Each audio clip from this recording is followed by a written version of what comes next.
എപ്പിസോഡിന്റെ തുടക്കത്തിൽ തന്നെ നമ്മുടെ ക്യുവയും ഹിയാലിൻ്റെ കൂടി കിസ് ചെയ്തിരിക്കുന്നതാണ് കാണിക്കുന്നത്.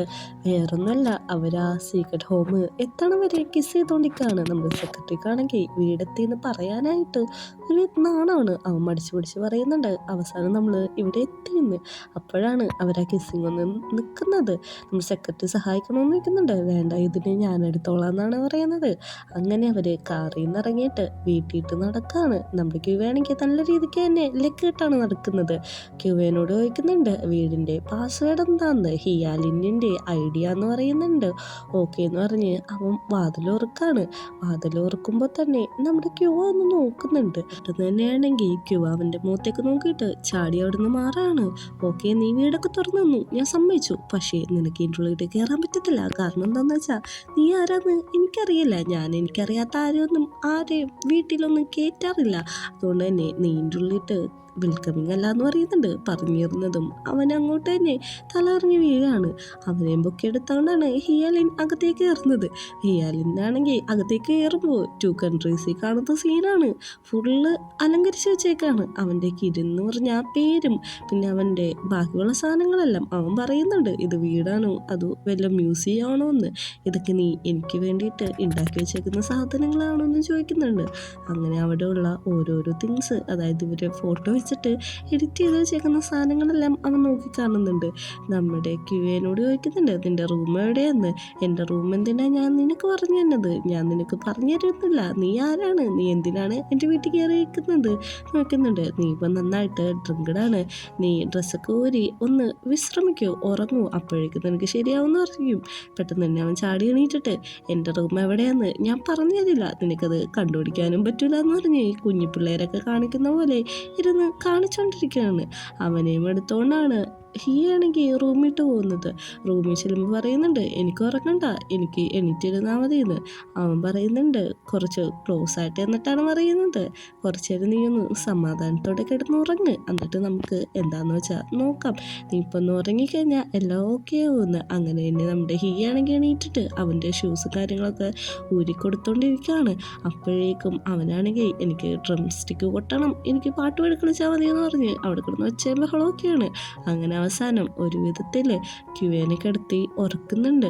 അതെല്ലാം കഴിഞ്ഞ് ഹിയാലിന് വീട്ടിലെത്തി കഴിയുമ്പോൾ എൻ്റെ ഫോട്ടോസും കാര്യങ്ങളൊക്കെ നോക്കിയിരിക്കുകയാണ്. നീ ശരിക്കും ഇത്ര അഡോറബിൾ ആയിട്ടുള്ള ഒരു പേഴ്സൺ ആണോ? ഇതിനെ കുറച്ച് കൂടുതൽ അറിയാറുണ്ട്. നീ ശരിക്കും ഒരു അറ്റവല്യ എൻ്റെ എന്ന് പറയുന്നുണ്ട്. അങ്ങനെ പിറ്റേ ദിവസം രാവിലെ അടങ്ങി ക്യുവേടിക്കുമ്പോഴേക്കും അവർ ഇന്നലത്തെ കാര്യങ്ങൾ എന്തോ ഓർമ്മ വരുന്നുണ്ട്. പക്ഷെ ക്ലിയർ ആയിട്ട് ഓർമ്മ വരുന്നില്ല. ഇന്നലെ ആരോ കിസ് ചെയ്തു, അതൊരു റാഡായിട്ടുള്ള ബോയ് ആണെന്നാണ് വിചാരിച്ചു വെച്ചേക്കുന്നത്. ഹിയാണ് വന്നതെന്നുള്ളത് അവൻ്റെ മൈൻഡിലേ ഇല്ല. അങ്ങനെ തന്നെ പെട്ടെന്ന് തന്നെ അവൻ ഡിയോനെ വിളിക്കുന്നുണ്ട്. ഡിയോ, ഇന്നലെ ഞാൻ ആരെപ്പോട് വന്നേന്ന് നിനക്കറിയോ എന്ന് ചോദിക്കുന്നുണ്ട്. അതെങ്ങനെയാണ്? എനിക്കറിയാം, ഞാൻ ആദ്യമേ അവിടുന്ന് പോത്തല്ലോ എന്നാണ് പറയുന്നത്. നമ്മുടെ ഡിയോ അവിടെ ചെടികൾക്കെല്ലാം വെള്ളം നനച്ചിരിക്കുമ്പോഴാണ് ഈ കോൾ ഓൾറെഡി വന്നത്. അപ്പോഴേക്കും പറയുന്നുണ്ട് എടാ, ഞാൻ ഇന്നലെ റാൻഡമായിട്ട് ഏതോ ബോയിനെ കിസ് ചെയ്തു, അവനെൻ്റെ വീട്ടിൻ്റെ ഉള്ളിലേക്കൊക്കെ വന്നു, അതെനിക്ക് ഓർമ്മയുണ്ട്, പക്ഷെ അതാരാന്നറിയില്ല എന്ന് പറയുന്നുണ്ട്. നമ്മുടെ ഡിയോണെങ്കിൽ വെച്ചെടുക്കുമ്പോൾ ഇന്നാണെങ്കിൽ നോക്കുന്നുണ്ട്. ഇന്നിനെ നോക്കി ബൗഹയാണ്. ഇന്ന് വിചാരിക്കുന്നുണ്ട് ഇവൻ എന്തീ കാണിക്കുന്നതെന്നൊക്കെ. നീ എന്തൊക്കെയാണ് ഈ പറയുന്നത്? നീ ആര് കിസ് ചെയ്തെന്നാണ് പറയുന്നത്? ഇനി ഹിയ തന്നെ ആയിരിക്കോ വന്നേക്കണേന്ന് ചോദിക്കുന്നുണ്ട്. എനിക്കറിയില്ല ആരാണ് വന്നതെന്ന്. ആരോ എൻ്റെ ഒപ്പം വന്നായിരുന്നു, എന്നിട്ട് ഞാൻ അവന് കിസ് ചെയ്തു കാറി വെച്ചെന്ന് പറയുന്നുണ്ട്. നിൻ്റെ വീട്ടിൽ കള്ളന്മാരും എല്ലാമാണോ വന്നത്? അവിടുന്ന് എന്തെങ്കിലും പോയിട്ടുണ്ടോ നോക്കാൻ പറയുന്നുണ്ട്. പെട്ടെന്ന് തന്നെ അവൻ ആദ്യം ഓടി ഇറങ്ങിപ്പോയി നോക്കുന്നത് അവൻ്റെ ബൈക്കാണ്. ബൈക്ക് അവിടെ തന്നെ ഉണ്ടെന്ന് കാണുമ്പോഴാണ് അവനൊരു ആശ്വാസമെങ്കിലും തോന്നുന്നത്. അങ്ങനെ ഡിയോനോട് പറയുന്നുണ്ട് ബൈക്ക് ഇവിടെ ഉണ്ടെന്ന് പറഞ്ഞ് തിരിയുമ്പോൾ ക്യാമറ കാണുന്നുണ്ട്. അങ്ങനെ CCTVയിലെ ദൃശ്യങ്ങളെല്ലാം നോക്കാനായിട്ട് അവൻ ചെല്ലുമ്പോഴേക്കും എല്ലാ ഫോൾഡറും ഓൾറെഡി തന്നെ ഡിലീറ്റായി പോയിട്ടുണ്ടാവും. ഫോൾഡറൊന്നും ഇതിൽ കാണുന്നില്ലെന്നുള്ള കാര്യം ഡിയോനോട് പറയുന്നുണ്ട്. എവിടെ പോയെന്ന് രണ്ടുപേർക്കും ഒരു പിടി കിട്ടുന്നില്ല. അങ്ങനെ നമ്മുടെ അടുത്ത സീനിൽ കാണിക്കുന്ന ആ പെൻ ഡ്രൈവ് കൊണ്ടുവന്നിട്ട് നമ്മുടെ ഹിയാലിൻ്റെ കൊടുക്കാണ് പറയുന്നുണ്ട് ഞാൻ ഇന്നലത്തെ വിഷ്വൽസ് ചെയ്തിട്ട് ക്യാച്ച് ചെയ്തു, എന്നിട്ട് അത് ഡിലീറ്റ് ചെയ്ത് കളഞ്ഞു. ഇനി വേണമെങ്കിൽ തലേ ദിവസത്തേക്ക് എടുത്തുതരാന്ന് പറയുമ്പോൾ അതിൻ്റെ ആവശ്യമൊന്നുമില്ല, അതവൻ്റെ പ്രൈവസിയാണ്, അത് ഞാൻ ഇടപെടുന്നില്ല. അതുമാത്രമല്ല ഈ കാര്യം നീ ആരോടും പറയാൻ നിൽക്കരുതെന്ന് ഓക്കെ എന്ന് പറയുന്നുണ്ട്. ഇന്ന് വരുമ്പോൾ ഇന്നിനോട് പോലും പറയരുതെന്ന് പറയുന്നു. ഞാൻ ഇന്നിനോട് പറയാനോ? ഒരിക്കലും പറയില്ല എന്നാണ് പറയുന്നത്. ഇന്ന് വന്നിട്ട് ചോദിക്കുന്നുണ്ട്, നീ എന്തിനാണ് ആക്കി വേണ്ടിയിട്ട് ഇങ്ങനെയൊക്കെ കാണിക്കുന്നത്? ഇന്നലെ നീ അവൻ്റെ അടുത്തേക്ക് പോയി, ഇന്നിപ്പോൾ ജാട കാണിക്കുന്നു. എന്തെങ്കിലും ഒന്ന് വരുവാരം പറയുന്നുണ്ട്. ക്യൂ ആണെങ്കിൽ ഈ സമയം അവൻ്റെ വീട്ടിലേക്ക് കയറാൻ വേണ്ടിയിട്ട് നിൽക്കുമായിരുന്നു. ആൻറ്റി അത് കൈയോടെ പൊക്കിയിട്ടുണ്ട്. എനിക്കറിയാം നീ ബാക്ക് സൈഡിൽ കൂടെ വരുള്ളൂ, അതുകൊണ്ടാണ് ഞാനിവിടെ വെയിറ്റ് ചെയ്തതെന്ന് പറയുന്നുണ്ട്. അത് വേറൊന്നുമല്ല ആൻറ്റി, ഇന്നലെ രാത്രി പാട്ട് കേട്ടപ്പോൾ എൻ്റെ എയർപോർട്ട്സ് താഴത്തേക്ക് പോയി, അത് കണ്ടുപിടിക്കാൻ വേണ്ടിയിട്ടാണ് ഞാൻ ഈ വഴി ഇറങ്ങിയത്. ഞാനെന്നാൽ വേഗം പോയി കണ്ടുപിടിക്കട്ടെ എന്ന് ചോദിക്കുമ്പോൾ എയർപോർട്ട്സിനെ നിൻ്റെ ചെവിയെന്ന് ചോദിക്കുന്നുണ്ട്. അങ്ങനെ അവനത് എടുത്തിട്ട് പറയുന്നുണ്ട്, ഇത് ഒരെണ്ണമല്ലുള്ളൂ, ഒരെണ്ണമാണ് പോയെന്ന്. അങ്ങനെ ആൻറ്റി കൈയോടെ വെക്കുന്നുണ്ട്. ഇനി നീ എന്ത് പറഞ്ഞിട്ട് കാര്യമില്ല, ഞാനൊന്നും വിശ്വസിക്കാൻ പോകുന്നില്ല, അതുകൊണ്ട് കീഴടങ്ങിക്കോ. അതുമാത്രമല്ല നിൻ്റെ അമ്മയുടെ അടുത്ത് ഈ കാര്യമെല്ലാം ഞാൻ പറയാൻ പോവുകയാണ്. കാരണം നീ എൻ്റെ കൈ വിട്ടു പോയി, നീ ഇവിടെ നിൽക്കാറും കൂടിയില്ല, ഞാൻ ഇപ്പം തന്നെ വിളിച്ചു പറയുമെന്ന് പറയുന്നുണ്ട്. പക്ഷെ അവൻ പറയാണ്, ആൻറ്റി 13-ാം തീയതി ലീവ് എടുത്ത കാര്യം ഞാൻ പറയുന്നത്. അങ്ങനെ രണ്ടുപേരൊരു ഡീലിലെത്തിയിട്ട് രണ്ടുപേരെ കാര്യം പറയില്ല എന്ന് സമ്മതിച്ചിരിക്കുകയാണ്. അങ്ങനെ രാത്രിയാവുന്നുണ്ട്. ഇന്നും ഹിയാലിയെയും കൂടി വർത്തമാനം പറഞ്ഞുകൊണ്ടിരിക്കുകയാണ്. ഹിയനോട് ചോദിക്കുന്നുണ്ട്, നീ കുറച്ചും കൂടി സീരിയസ് ആയിട്ട് നിൻ്റെ റിലേഷൻഷിപ്പിന് എടുക്കണം, കാരണം അവൻ യങ്ങാണ്, അവന് മൾട്ടിപ്പിൾ ആയിട്ടുള്ള ഓപ്ഷൻസും കാര്യങ്ങളും ഉണ്ട്, അതിൽ നീ വിട്ടുവീഴ്ച കൊടുക്കരുത് എന്ന്. അപ്പോഴേക്കും നമ്മുടെ സെക്രട്ടറിയോട് ചോദിക്കുകയാണ്, ഇന്ന് അവരുടെ ക്ലബിൽ പരിപാടി ഉണ്ടാവുമെന്ന്. യൂഷ്വലി പരിപാടി കുറവായിരുന്നു, പക്ഷെ അവൻ്റെ ഫേസ് റിലീവ് ചെയ്തേക്കുന്നതുകൊണ്ട് തന്നെ പരിപാടിക്ക് ഭയങ്കരമായിട്ട് ഗസ്റ്റ് ഉണ്ടെന്ന് പറയാണ്. അങ്ങനെ ഇവർ രണ്ടുപേരും കൂടി ഒരു ബെറ്റിലേർപ്പെടാണ്. ബെറ്റ് വേറൊന്നുമല്ല, ബെറ്റ് വെക്കുന്നതിന് മുമ്പ് തന്നെ ഹിയാവിൻ്റെ പണ്ടത്തെ കാര്യം ആലോചിക്കുന്നുണ്ട്. അതായത് ഇവൻ്റെ അച്ഛൻ നമ്മുടെ ഹിയാലിനെ ഇവന്, അതായത് ക്യൂക്ക് വേണ്ടിയിട്ട് കല്യാണം ആലോചിക്കുന്ന സമയത്ത് തന്നെ പറയുന്നുണ്ട്, നീ ഇങ്ങനെയൊന്നും ഇതാക്കി നടക്കരുത്, വലിയ ആളാവണമെന്ന്. ഓക്കെ, ഞാൻ പൈസ ഉണ്ടാക്കിയിട്ട് മാത്രമാണ് കല്യാണം കഴിക്കുള്ളൂ എന്ന് അവനും പറയുന്നുണ്ട്.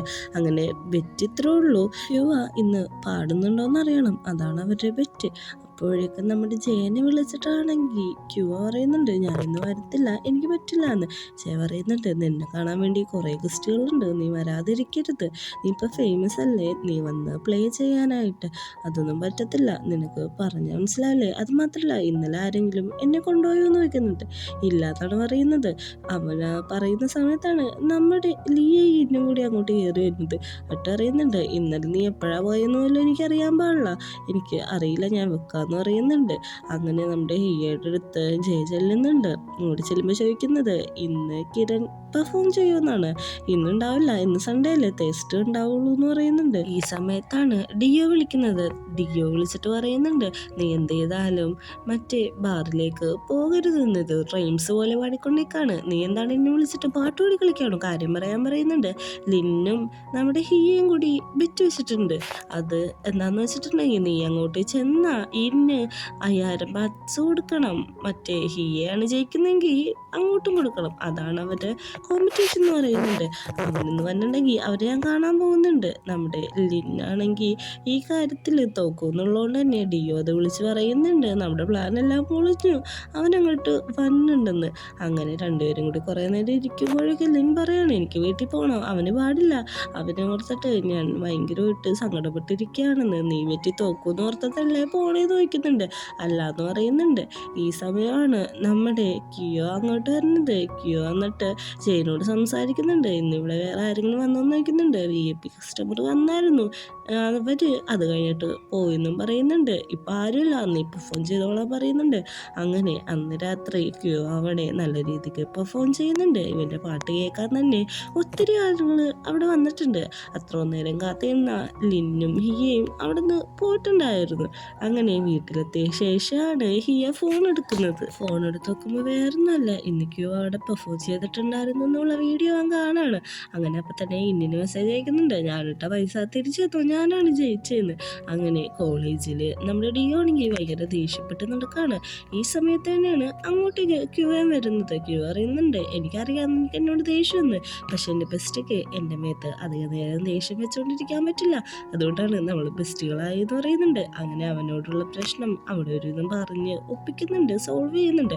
അങ്ങനെ ക്ലാസ്സിൽ ചെല്ലുമ്പോഴാണെങ്കിൽ മാസ്റ്റർ പറയാണ്, നമ്മളൊരു പ്രൊജക്റ്റ് ചെയ്യാൻ പോവാണ്. പ്രൊജക്റ്റിന് ഒരാളും കൂടി വേണം, നമ്മുടെ ടീം മെമ്പേഴ്സ് കുറവാണ്.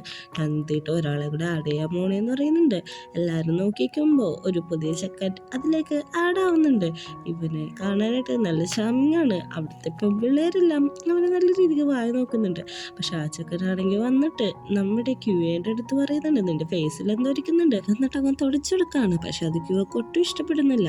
അങ്ങനെ പോകാൻ നിൽക്കുമ്പോഴേക്കും നമ്മുടെ ഡിയോനെ പിക്ക് ചെയ്യാൻ വേണ്ടിയിട്ട് ഓൾറെഡി ഇന്ന് അവിടെ എത്തിയിട്ടുണ്ടായിരുന്നു.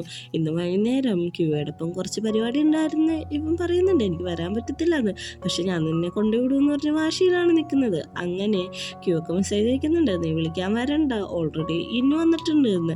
അങ്ങനെ നിൽക്കുമ്പോഴാണ് ആ പുതിയ ചെക്കൻ അങ്ങോട്ട് വരുന്നത്. അവൻ വന്നിട്ട് പറയുന്നുണ്ട്, ഇത് നിന്റെ വണ്ടിയാണോ, നല്ല രസമുണ്ട്, നിന്റെ വണ്ടി ഏതാന്ന് നോക്കുമ്പോൾ പുറകിലൊരു കാറ് കാണിക്കുന്നുണ്ട്. നിങ്ങളുടെ വീട്ടിൽ കുറേ സ്പോർട്സ് കാറൊക്കെ ഉണ്ടാവുമല്ലോ വില ഉള്ളതെന്ന് നോക്കുമ്പോഴേക്കും അങ്ങനെയൊന്നുമില്ല, ഇത് മാത്രമേ ഉള്ളൂ കുറച്ച് എക്സ്പെൻസീവ് ആയിട്ട് ഞാൻ ഓടിക്കുന്നതെന്ന് പറയുന്നുണ്ട്. അപ്പോഴാണ് ആൻറ്റി അങ്ങോട്ട് വിളിക്കുന്നത്. ആൻറ്റി വിളിച്ചിട്ട് പറയാണ്, ഹിയെ ഇവിടെ എത്തിയിട്ടുണ്ട്, നിന്നെ കാണണമെന്നാണ് പറയുന്നത്, എത്രയും പെട്ടെന്ന് വരാൻ.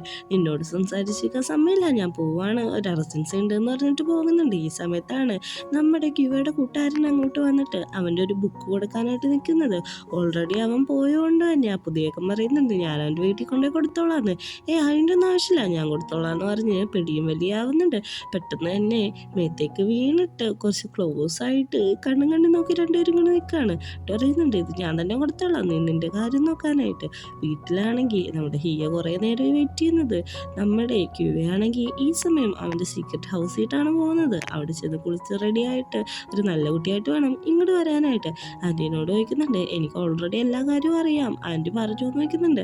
അവരിവിടെ ലേറ്റായിട്ടാണ് കിടക്കാറുള്ളത്, അതായത് വരാറും കൂടി ഇല്ല, വെളുപ്പിനൊക്കെയാണ് കയറി വരുന്നത് എന്നൊക്കെ പറഞ്ഞ് അവൻ്റെ കാര്യങ്ങളെല്ലാം പറയുമ്പോഴാണ് നമ്മുടെ ക്യൂ അങ്ങോട്ട് കയറി വരുന്നത്. ക്യൂവിനെ കാണുമ്പോൾ പറയുന്നുണ്ട്, നിൻ്റെ സാധനങ്ങളെല്ലാം പാക്ക് ചെയ്തോ, ഇവിടുന്ന് എൻ്റെ വീട്ടിലേക്ക് വീട് താമസം മാറാൻ പോവാന്ന്. അത് പറ്റത്തില്ല, നിങ്ങൾ പൊക്കോ അല്ലെങ്കിൽ ഞാൻ പോലീസിനെ വിളിക്കുമെന്ന് പറഞ്ഞ് ദേഷ്യപ്പെട്ട മുറിയിൽ പോയി നിൽക്കുകയാണ്. കുറേ നേരമായിട്ട് ഹിയയുടെ അനക്കമൊന്നും ഇല്ലാത്തതുകൊണ്ട് പോയെന്ന് വിചാരിച്ചിട്ട് ജനലിൽ കൂടെ നോക്കാൻ നോക്കുമ്പോഴേക്കും ദേണ്ടതാ അവിടെ നിൽക്കുന്നു. അവന് നമ്മുടെ ഹിയനെ കൊണ്ടുവന്ന് മേടിക്കുന്നുണ്ട്. പെട്ടെന്ന് തന്നെ ഹിയയാണെങ്കിൽ അകത്തേക്ക് വരാണ്. അവനായിട്ട് ഒന്നും മിണ്ടാൻ പറ്റുന്നില്ല. അങ്ങനെ അകത്തേക്ക് വന്ന് ഭയങ്കര ക്ലോസ് ആയിട്ട് അവൻ്റെ അടുത്ത് നിൽക്കുന്ന വശത്ത് വെച്ചാണ് ഈ എപ്പിസോഡ് അവസാനിക്കുന്നത്.